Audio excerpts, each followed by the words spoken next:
অনেক সময় আমাদের সাথে কিছু মানুষের অল্প সময়ের আলাপেই খুব ভালো বন্ধুত্ব তৈরি হয়।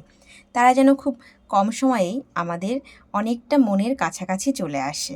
আবার দেখো অনেক মানুষের সাথে কয়েক বছর রিলেশনশিপের পরেও কিন্তু সেই বন্ডিংটা আর জন্মায় না।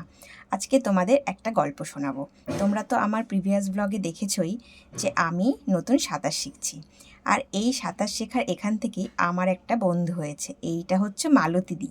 মালতীদি আমাদের সাথে সুইমিং করে, আর ওর ছিল আজকে জন্মদিন।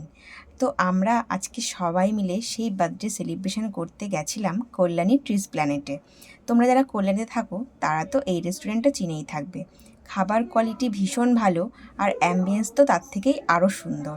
তো তোমরা যারা এখনও ভিজিট করোনি এই রেস্টুরেন্টটায় অবশ্যই কিন্তু যেও। আমরা অনেকগুলো আইটেম অর্ডার করেছিলাম, আর সবকটি আইটেম খেতেই দুর্দান্ত হয়েছিল। ভিডিওটা একটা লাইক করে